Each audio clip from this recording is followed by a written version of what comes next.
All right, folks, the first genuine practice report out of Las Vegas has officially dropped, and honestly, there's a lot to unpack here. This isn't your usual filler fluff dressed up as news. There's real, actual substance worth sitting down for. Observations from people who were physically standing in that facility. Competitive intel from the first open OTA session, and a press conference from head coach Clint Kubak that delivered what might genuinely be the most quotable coaching moment I've come across in years. No exaggeration. We're going defense first, then we're rolling into offense. And then I'm walking you through everything Kubak said at that podium. Because some of it, hand to heart, has to be heard to be believed. And hey, if you're finding this useful, go ahead and smash that like button and drop a comment below telling me what part of the Raiders offseason you're most excited about. It genuinely helps the channel grow, and I read every single one.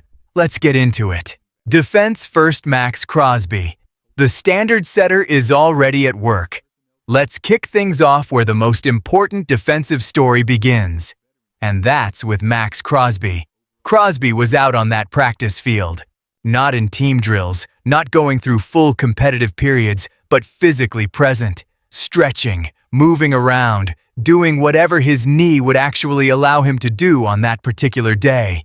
And before we just breeze past that detail like it's a throwaway line in a practice report, I want to slow things down for a second, because I think the casual version of this update completely misses what it's actually communicating. This is a guy who missed a significant chunk of last season. A guy who's still mid-rehabilitation. A guy who had absolutely zero obligation to be on that field during voluntary OTAs doing anything at all. He could have stayed home, kept his feet up, let the recovery run its course in private, and nobody could have said a word about it. Instead, he showed up. He worked within his limitations. He refused to let the healing process become a convenient excuse to mentally check out from the daily standard. He's spent years building his entire reputation on Kubak addressed it head-on in his press conference and left absolutely no room for ambiguity. Crosby is ahead of schedule. The expectation, and Kubak said this clearly, is that he'll be ready to participate fully when training camp opens. Now think about what that combination of facts actually means for this defense. Your single most important player, the engine the entire defensive scheme is engineered around, is recovering faster than the medical staff projected, and he's already dragging himself to voluntary practices to do whatever his current rehabilitation stage permits. That's not just good injury news. That's a leader establishing the behavioral standard for an entire 53-man roster before a single competitive rep has been taken in full pads. Every player in that facility is watching how Max Crosby handles his recovery. And what they're watching is someone who doesn't negotiate with the work, doesn't hunt for the acceptable minimum and camp out there, doesn't treat a healing knee as a hall pass to coast through the spring. He shows up. He does what can be done that day. Every day, that kind of leadership doesn't need a speech. It doesn't need a motivational poster on the wall. It just needs to be witnessed, and right now, his teammates are witnessing it every morning. Linebacker depth, an unexpected window opens. The linebacker situation threw up some interesting early information. Nicodine was absent from practice, with reports suggesting the absence was excused and family-related, which is entirely understandable and not something I'm treating as any kind of competitive red flag. Life happens. That's it. What is worth paying attention to is who stepped into those reps in his absence. Cody Lindenberg, a 7th-round pick from last season who's been developing quietly on the back end of this roster, worked alongside Key Walker at the weak side linebacker spot through meaningful stretches of practice. Tommy Eichenberg was also visible in that vicinity, getting his own work in. Now, I want to pump the brakes slightly here, because the temptation to wildly overread early OTA depth chart positioning is one of the most common traps in this kind of coverage. But there's a real principle worth acknowledging. Every single rep that Lindenberg accumulates with the starting unit while Dean is unavailable is a rep that adds to the coaching staff's evaluation file on a player who hasn't previously had consistent access to that environment. Here's the thing about seventh-round picks who develop into genuine NFL contributors, and this is almost universal. They can almost always trace their breakout back to an opportunity that was created by someone else's absence. Lindenberg is currently sitting inside that window.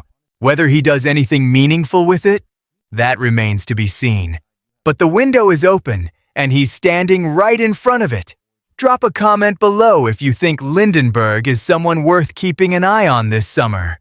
I'm curious how many of you have been tracking him. Taran Johnson, honest business. Not drama. The Taran Johnson situation needs honest engagement, not panic. But not dismissiveness either, because it sits at a genuinely tricky intersection of legitimate business reality and competitive preparation. And those two things are in real tension right now. Johnson is absent from OTAs. The reported reason is that he's pushing for additional guaranteed money on his current contract, specifically because the deal carries only $118 million in guarantees for 2026 and absolutely nothing guaranteed in 2027. I'm not going to dress that up as an attitude problem or a commitment issue. A player of Johnson's demonstrated quality, looking at a contract structure that provides essentially zero financial security beyond the current year, and deciding to push for better terms before handing over his off-season preparation to this organization is making a rational business decision, full stop. That's the honest version of this, and it deserves to be said plainly rather than buried under euphemisms. Kubak addressed it publicly, and his tone was notably relaxed. No tension in his voice. No carefully managed language hinting at something difficult being concealed beneath a composed surface.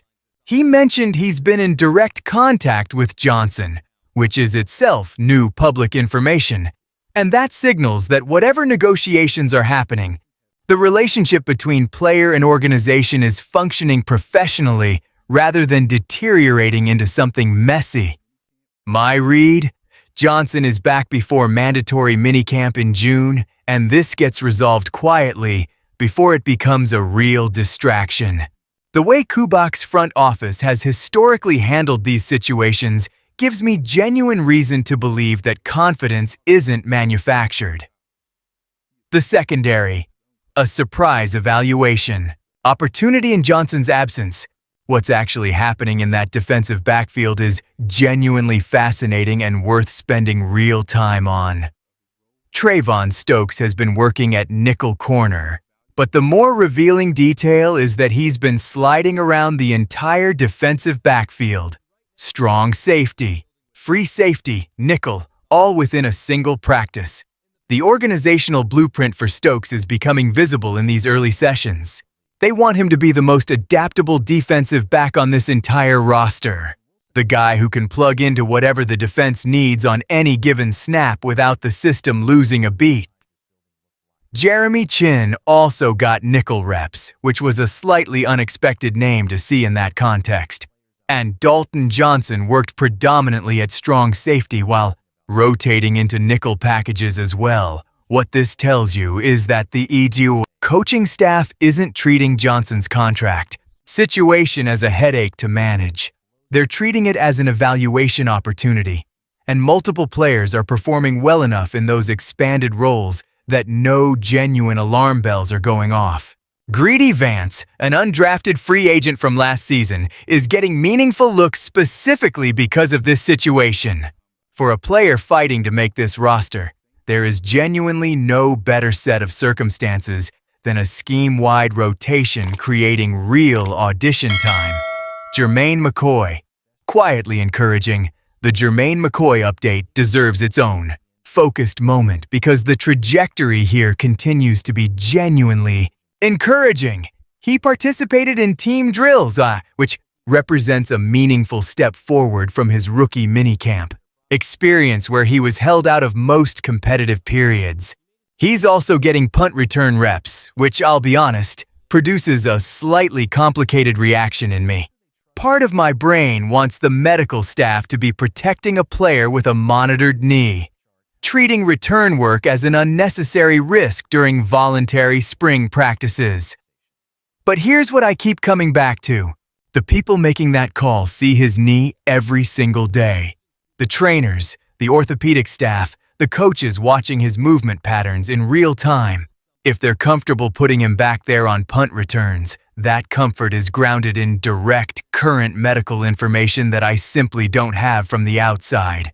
Kubak addressed McCoy directly and described an active, specific monitoring plan, tracking his time on grass versus turf, logging his weight room work carefully, gathering as much data as possible before reaching any final decision on the surgical question. The confidence coming out of that building is coming from people who are watching him move every morning. I'm choosing to weight that information appropriately. Offense. The picture starts forming quarterback room, Cousins, Mendoza, and O'Connell. All right, let's talk about the quarterback situation. Because this is where the early competitive picture starts taking shape in a way worth documenting. Rep distribution across the session was spread among Cousins, Mendoza, and Aiden O'Connell. Cousins was working with the first offensive line unit through the majority of team periods, which is the clearest operational signal yet about where the QB1 conversation currently stands. Mendoza rotated as the second and third option, with some fluidity in how the sequencing worked. I want to be careful not to hammer a single day's rep distribution in May into something it can't support. The sample size doesn't justify heavy conclusions, and the competitive evaluation is genuinely ongoing. But acknowledging the visible pattern without explaining it away entirely is the honest approach. What genuinely excited me in the Mendoza notes, and I mean this without any manufactured enthusiasm, is the under-center work. Multiple observers who were physically present at practice specifically called out the improvement in his footwork and mechanics coming out of the center exchange. Here's why that matters. Mendoza took the overwhelming majority of his college snaps operating out of shotgun. The transition to working under center requires completely relearning fundamental timing mechanics at the professional level. A technical adjustment that sounds straightforward and absolutely is not. The footwork out of the snap exchange, the first two directional steps that set up everything the play-action game is built on. The timing of the fake in relation to those steps, all of it has to be rebuilt with professional-grade precision. And what observers saw on that practice field was not a quarterback awkwardly grinding through those mechanics. It was a quarterback whose obsessive individual preparation, the hotel room repetitions, the pre-practice extra sessions with Tyler Linderbaum, is beginning to translate onto the actual field in real time. That is exactly the development arc you want to see from a young quarterback in May, not finished, but visibly, measurably moving in the right direction. If you're as excited about Mendoza's development as I am, let me know in the comments. This kid's work ethic is something else. The offensive line alignment with the starting offensive line that took the field today is worth documenting because it carries real information. Colton Miller at left tackle, and the news that he's tracking ahead of schedule after missing 14 games last season is enormous for the structural integrity of this entire offense. A healthy Miller completely changes the mathematical reality of what this offense can accomplish in the running game and what it can sustain in the passing game. Spencer Berford at left guard is the most noteworthy piece of this particular lineup because that name has been circulating in pre-OTA conversations as a player the coaching staff genuinely values, and seeing him with the starters on the first real practice day gives those conversations actual substance. Dante Tyler Linderbaum at center is exactly where you want him, the communicative hub of an offensive line that needs someone capable of processing defensive alignments and communicating adjustments under pressure without losing composure. JPJ at right guard is significant simply because getting him healthy and back with the starting unit is itself a genuine win.